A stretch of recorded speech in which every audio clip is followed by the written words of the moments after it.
Саламатсыздарбы, Нурус ТВ каналында жаңылыктар топтому. Акыркы сааттардагы жаңылыктар менен таанышып алыңыздар. Биздин каналга подписация болуп, видеого лайк басып, жаңылыктар менен өз убагында кабардар болуп туруңуздар. Бүгүн 16 июлда Садыр Жапаровдун иши боюнча соту болду. Бул тууралуу анын адвокаты Шарабидин Токтосунов билдирди. Анын айтымында жаза аткаруу мекемеси Чүй облусунун Аламүдүн райондук сотуна мунапыс боюнча 3 жыл 4 ай кыскарат. Ушуну кыскартып бергиле деп төмөндөгү сунуш менен кайрылган. Жаңы кабыл алынган кодекстин жана жогорку соттун кечээ жакында 10 жылга кыскартып чыгарган жаңы чечиминин негизинде 2014-жылы чыккан мунапыска туш келген. Мунапыстын мөөнөтү өтүп кетти деген шылтоо менен Аламүдүн районунун сотунун судьясы Байсов 3 жыл 4 айын кыскартуудан баш тартты. Ушул эле мунапысты Текебаев менен Чотоновго 1-май райондук соту колдонгон. Экөөнү 8 жылга соттоп, сот залынан эч кандай мөөнөтү өтүп кетти дебестен, ушул эле мунапысты колдонуп 3,5 жылын алып, 4,5 жыл жаза мөөнөт берилген. Текебаев менен Чотоновдун өкүмүндө баары жазылып турат. Мына ушундан улам биздин өлкөдө кош стандарттуулук өкүм сүрүп жатат десек эч жаңылбайбыз. Текебаев менен Чотоновго мунапыс иштеди, Садыр Жапаровго иштетпей коюшту. Мыйзам иштегенде бүгүн Садыр Жапаров шарттуу түрдө боштондукка чыкмак. Тилекке каршы чыкпай калды. Бул эмненин белгиси? Бул деген сот чечпейт, башка жактан буйрук келет деп билсек болот. Ал эми жаңы жагдай боюнча далилдерибиз толтура. Бирок сотко кайрылган менен баары бир адилеттүү чечим чыкпайт деп кайрылбай турабыз, деди Токтосунов. Окуянын чоо жайы: Садыр Жапаров 2013-жылдын 7-октябрында Каракол шаарында Кумтөр боюнча нааразычылык акциясындагы башаламандыкты уюштурууга күнөөлөнүп, 2017-жылдын 25-мартында кыргыз-казак чек арасынан кармалып камакка алынган. 2017-жылдын 2-августунда Жапаров 1-май райондук сотунун өкүмү менен барымтага алуу беренеси боюнча күнөөлүү деп табылып, 11 жыл 6 айга эркинен ажыратылган. Райондук соттун өкүмүн Бишкек шаардык соту жана жогорку сот күчүндө калтырган. Жаңы ишке кирген кылмыш жана кылмыш процессуалдык кодексине байланыштуу Жапаровдун иши 23-апрелде каралып, кайра 30-апрелге жылдырылган.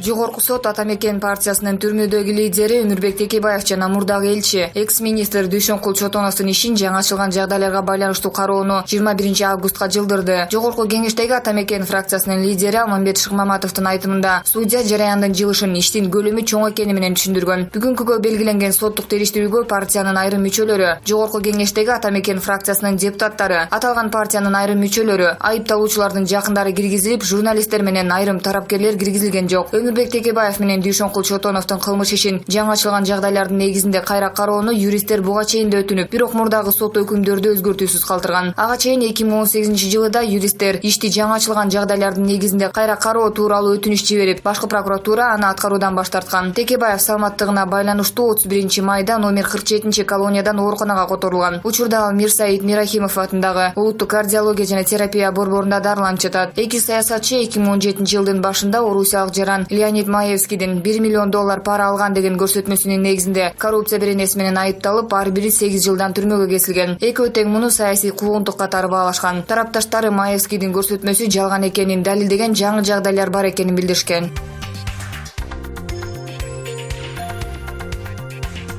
Өкмөттүн жогорку кеңештеги өкүлү Ашырбек Темирбаев 66 жаш курагында каза болду. Бул маалыматты өкмөттүк аппараттын маалыматтык камсыздоо бөлүмүнүн жетекчиси Чыңгыз Эсенкулов Азаттык радиосуна ырастады. Маалыматка караганда Темирбаев Бишкектеги ооруканалардын биринде көз жумган. Ашырбек Темирбаев 1952-жылы 10-октябрда Жалал-Абад облусунун Таш көмүр шаарында туулган. 1975-жылы ген инженерия адистиги боюнча Фрунзедеги политехникалык институтту, 1990-жылы Ташкенттеги жогорку партиялык мектепти, 1997 юриспруденция адистиги боюнча Кыргыз мамлекеттик улуттук университетин бүткөн. Иш тажрыйбасын Челябинск облусундагы Бакалы шахтасынын башкармасы, өткөлчүнүн жардамчысы болуп баштап, жогорку кеңеште төраганын жардамчысы, аппарат жетекчиси, өкмөттүк аппараттын жетекчи орун басары болуп эмгектенген. 2012-жылдан бери өкмөттүн парламенттеги өкүлү болуп иштеп келген. Манас 1000 юбилейлик медали, даңк медали, КМШнын парламенттер аралык ассамблеясынын ардак грамотасы менен сыйланган. Мамлекеттик кызматтын 2-класстагы мамлекеттик кеңешчиси класстык чини бар.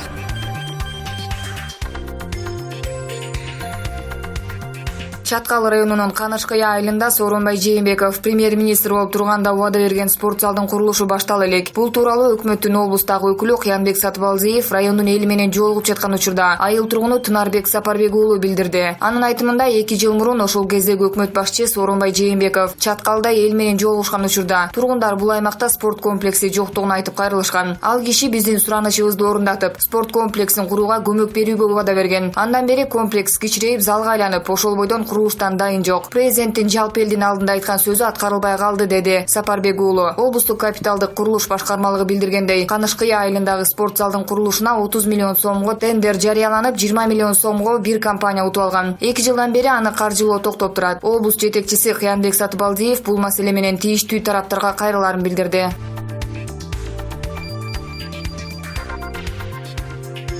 9-июль күнү Ош шаардык сотунда Баткен облусунун мурунку прокурору маркум Манарбай Мамажакыповдун өлүмүнө шектүү катары кармалган капиталдык курулуш башкармалыгынын мурунку башчысы Мелис Калыковдун кылмыш иши каралды. Күндүн экинчи жарымында соттук медициналык экспертизанын корутундусу окулду. Ош облустук соттук медициналык бюросунун техника боюнча эксперти Расулжон Акунжанов Мамажакыповдун башына ок кайсы тараптан кандай аралыктатылганын айтып берди. Ош облустук ички иштер башкармалыгынын тергөөчүсү тарабынан 20 суроо берилген. Аларга биз төмөндөгүдөй жооп бергенбиз. Экспертизага жалпы 8 сөөктүн бөлүкчөлөрү келсе, анын ичинен 7-си бөлүкчө таш болуп чыкты. Калган бөлүкчөлөр чын эле баштын сөөктөрү болгон. Мамажакыповдун башына ок атуучу куралдан ок чыгарылган. Ок киргенден кийин октун курамындагы газдар баш сөөктү талкалап салышы мүмкүн. Бул физиканын мыйзамдарында да көрсөтүлгөн. Ок кирген жер кичинекей эле тешик болот же октун калибринин диаметринин өлчөмүндө гана болушу мүмкүн. Ок киргенден кийин газдардын гидродинамикалык кыймылынын натыйжасында сөөктөрдү майдалап коет. Алынган сүрөттөргө таянсак, ок жогору жактан төмөн карай, оңдон солду көздөй атылган. Ок оң чыгыйга тийген. Мындан сырткары анын көйнөктөрү да жогорку температурада күйгөн. Маркум ок атылган учурда отурган же жаткан абалда болгон, деди эксперт Рахунжанов.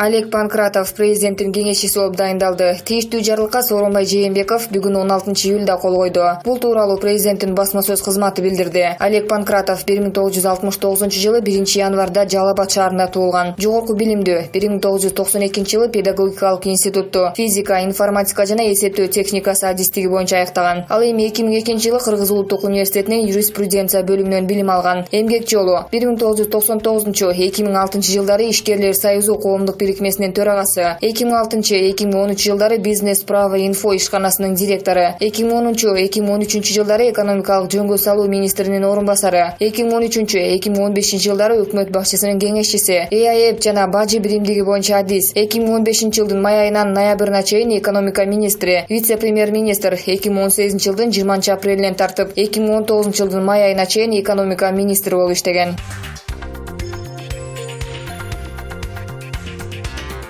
Президент Сооронбай Жээнбековдун портрети менен ойногон Бишкек мэриянын кызматкерлери кызматтан кетпей турганын шаардык муниципалитеттин маалымат кызматынан кабарлашты. Буга чейин социалдык тармакта кызматкерлердин бири тамашага салып, мамлекет башчы Жээнбековдун портрети менен кесиптешин ургулап жаткан кыска видео пайда болгон. Кабинетте 3-чү адамда отурган. Мындан сырткары эки кызматкер бири-бирин чыгы ишке деп тамашалап жаткан. Жээнбеков 2017-жылы премьер-министр болуп турган кезинде өкмөттүн жыйынынан аткан энелердин бирин так ушул сөздү айтып кууп чыккан. Видео тарагандан кийин вице-мэр Алмазбек Бакетаев пландык жыйын учурунда вице-мэр Азиз Алымкуловго, мэриянын аппаратынын жетекчиси Балбак Түлөбаевге жана Бишкектеги унаа токтотуучу жайлар муниципалдык ишканасынын жетекчиси Улан Жолдошовго тасмадагы кызматкерлерге жумуштан бошотууга чейинки катуу чара көрүү тапшырмасын берген. Мэриядан кабарлашкандай, президенттин аппараты мэрия жетекчилигине кызматкерлерин иштен албоону сунуштаган. Маалыматта муниципалитет өкүлдөрүнө түшүндүрүү иштери жүргүзүлө тургандыгы кошумчаланган.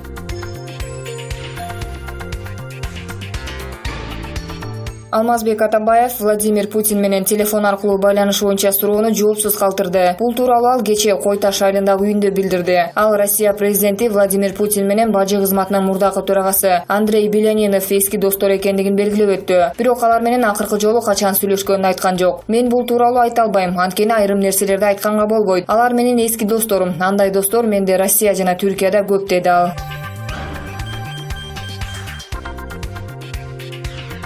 Акыркы айларда коомчулукта билим берүү жана илим министрлиги Кудайбердиеванын жана анын кол алдындагылардын кылыктары талкууга алынды. Дегенибиз ката басылган сертификат, аттестат, баннердеги жазылган каталар Айтор Ашмалтайы чыгып өттү. Мынча тайраңдаган министрди көрбөптүрбүз. Африканын жогорку окуу жайларынын биринде улутту жок кылуу үчүн күчтүү жана узакка учкан ракета учуруу же атомдук бомба жардыруу керек эмес. Улутту жок кылуу үчүн окуучулардын билимин төмөндөтүп, окуу сапатын начарлатыш керек деп жазылып турат. Себеби билими жок врачтын колунан адам өлөт, билими кайкы инженердин курулушу кулайт. Билими жок бухгалтер, финансисттер акчаны жок кылышат. Билими жок соттордун, юристтердин айынан адилеттүүлүк жок болуп, акча калмашат. Ошентип булут курут болот, жок болот. Билим алуу ийне менен кудук казгандай дечү элек. Азыр эмне болду? Билимдин баркы кетти. Баары сатылма. Урматтуу өлкө башчы, урматтуу өкмөт башчы. Билим берүүнүн кыйрашы улуттун кыйрашы. Улутту сактап калалы. Булак факты KG.